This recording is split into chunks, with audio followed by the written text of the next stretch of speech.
We all know that there are more or less three types of field trips. There's the plain and boring one, then the fun one. But at the end of the day, we're exhausted to the point of nearly being dead.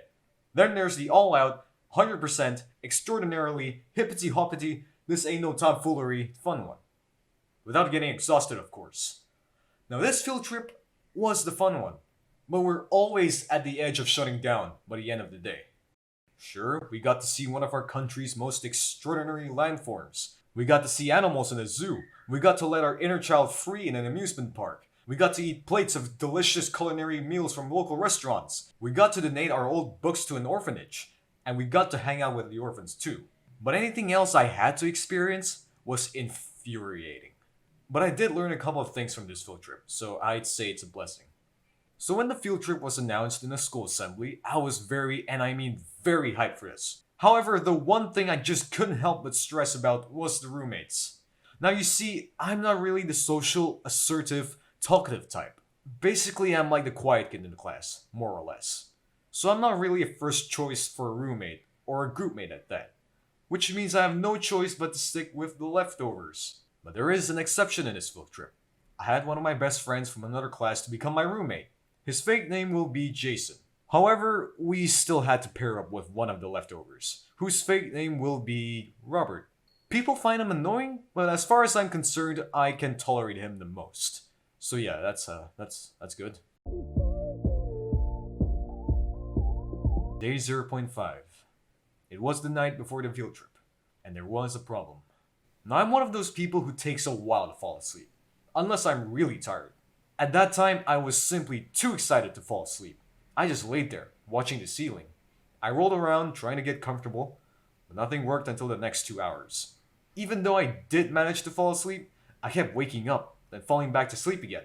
I'm a guy who's really strict with sleep schedules, so losing an hour or two of sleep would be serious if you ask me. Day 1. It wasn't the end of the sleeping problem yet. In fact, it gave rise to a completely new one. So I was in the middle of trying to fall back asleep. I held myself from checking the time so I won't start counting how much sleep I will get if I fall asleep in 30 minutes. But I was subconsciously aware that it was really early in the morning.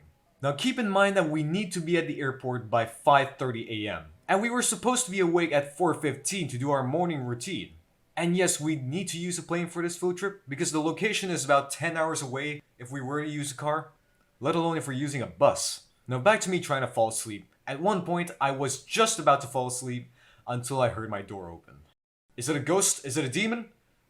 Nope, it's my dad. Ironically, I could feel that there was something urgent from his sleepy voice. He was like, "Jasper, get up and brush your teeth. It's 5 a.m. What the f- I have never felt so awake in my life. Apparently, my parents woke up late too. At that moment, I literally jumped out of my bed, brushed my teeth, showered, and did loads of other morning routines in just 15 minutes. I swear, we could have broken a record. Then we sped off to the highway, going faster than any vehicles we saw. The airport was about 30 to 40 minutes away, so in genuine panic, I started addressing my situation to the homeroom teacher. Fortunately, he suggested that everything will be okay, and most importantly, I wouldn't miss the field trip. Is anyone there yet? Yes, I just arrived at the gate. Cool, I'm on a highway breaking speed limits. Now when I got to the airport, I saw a couple of teachers waiting for latecomers and a few other students who just arrived. So that's a relief. At least I wasn't alone. At the end, I made it through the flight. All in one piece. Now it was time to take the bus for lunch. And as soon as we rumbled away, one of our PICs went like, "Guys, who wants to request a song?" Then the whole TV screen was lowered from the ceiling just behind the windscreen. The girls went haywire after that with their song.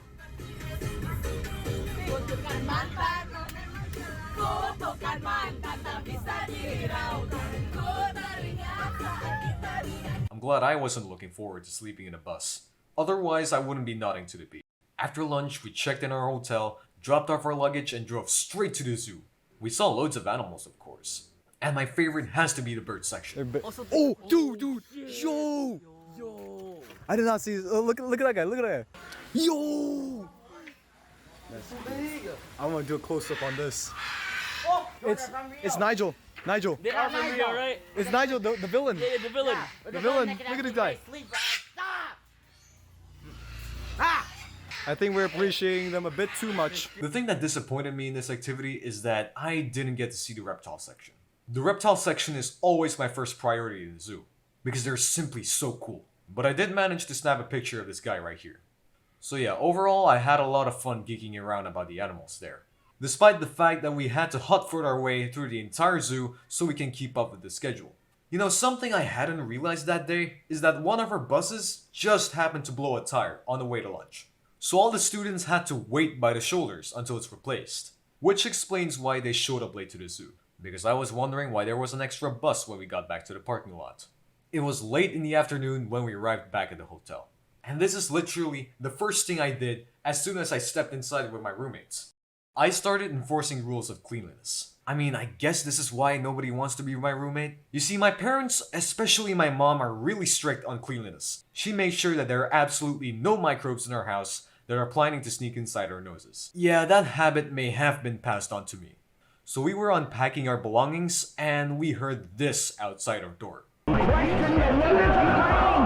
What on God's green earth is happening? What did they invent? Apparently, some 8th graders were being rowdy in the halls. And they were so noisy that our vice principal, who was on a different floor, heard everything. Then he decided that enough was enough. He made us all sit on the lobby floor after dinner just to get yelled at. I mean, what can I say? You disturb a public space, you get yelled at in a public space. Which is embarrassing. He also got angry about some of us wandering off the group just to buy toys and souvenirs. Which is fair, I mean, it's not safe to wander off unsupervised anyway. Then it was time for bed. It was 10 p.m., and as I was laying on my bed, scrolling through my final text messages, my roommate Robert told us, guys, I'm gonna go eat my chips, okay?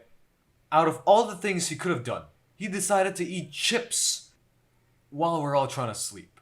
So I had to endure the noise, crunch after crunch. I did manage to fall asleep an hour later though. But at 2 in the morning, I was woken up by Jason snoring. Normally, I would nudge a snoring person so they would stop, but this time it was so loud to the point where I had to wake him up completely. Thankfully, it worked. But unfortunately, it was short-lived. Not long after, he started to snore yet again. But this time, Robert, who was to my right, started snoring too. So I was just there, trying to get some rest, in the middle of a snoring battle between my roommates.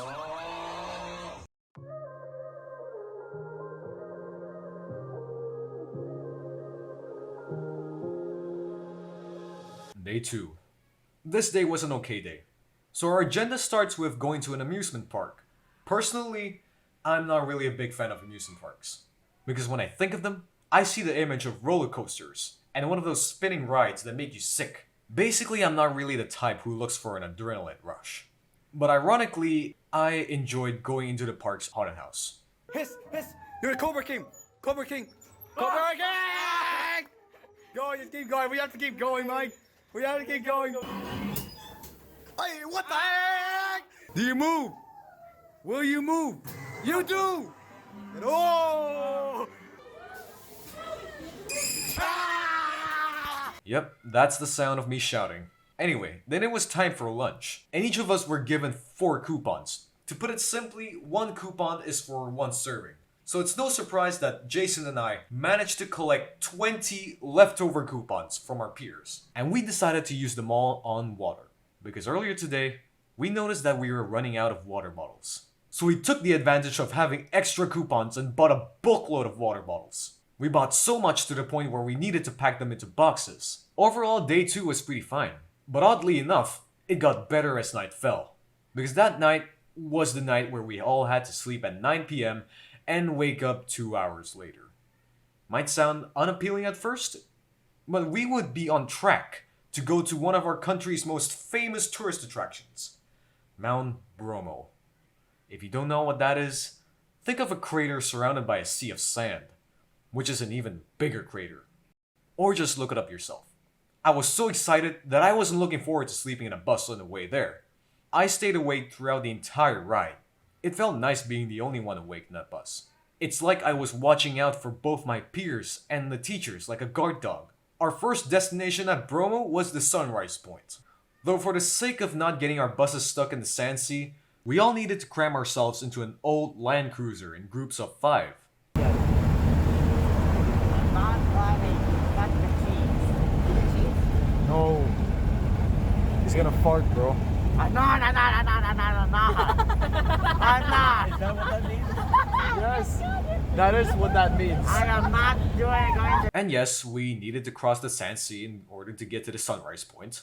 Once we got there, the sky was already starting to turn blue. On the horizon, I saw the blazing strip of orange light where the sun rose.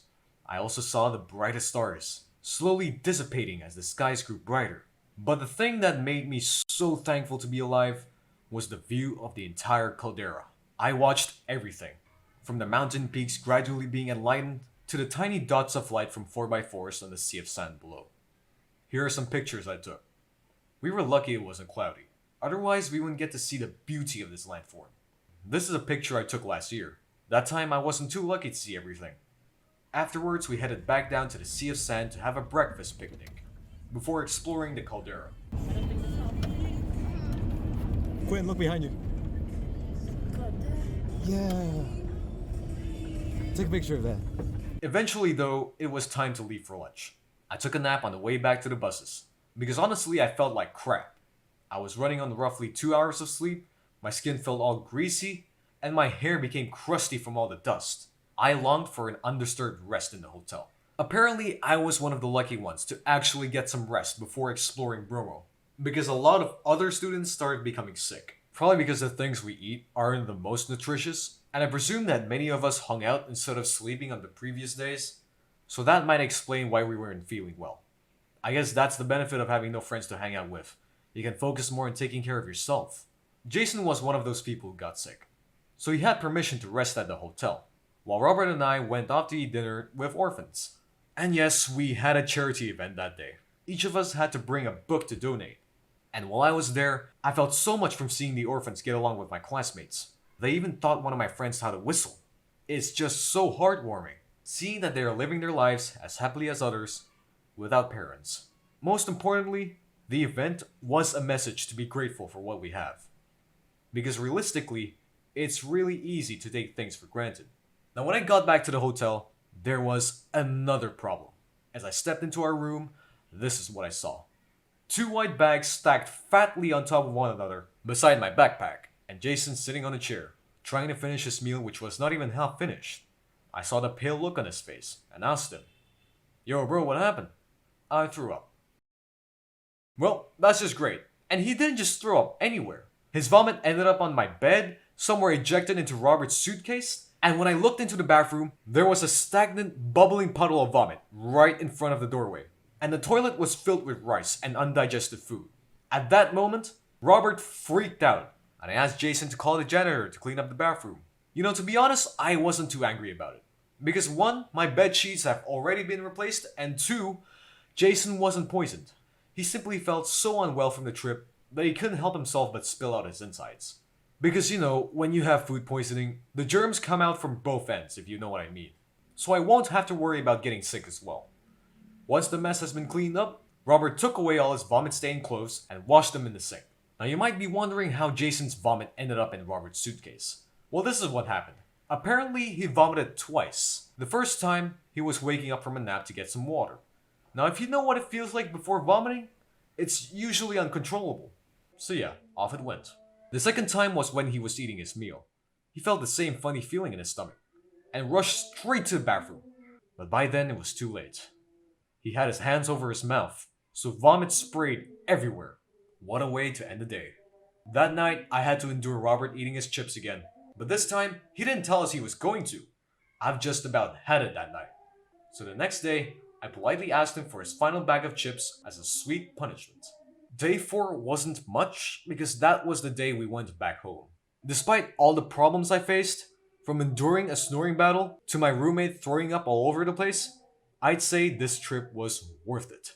It's not only because of the fact that we hung out with orphans, or that we went to the zoo and all, but also because we went to see Mount Bromo, with most of its untouched beauty still standing.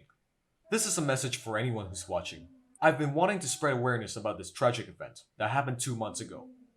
In early September, one of Mount Bromo's famous landforms, the Teletubby Hills, went up in flames. This is what it's like before the fire, and this is what it's like after. And it all started from a flare on a wedding photo shoot. That flare, that singular, hand-sized flare, caused 500 hectares to light up like a candle. It wasn't just the irresponsibility of the perpetrators that caused the fire, but also because of our prolonged dry season. Our country's dry season was supposed to end in September, but we never saw rain until the very next month. It's yet another tragedy involving climate change and global warming. We didn't get to see the Teletubby Hills on this field trip, probably because we were falling behind schedule. But even if we did, what is there to see if hectares of burnt grass isn't a nice view? Knowing this reminded me that nothing is eternal in life. Nothing. I considered myself lucky to see Mount Bromo when it was still there. I cherished every second, knowing that it's being destroyed by man, knowing that it will all be gone, sooner or later.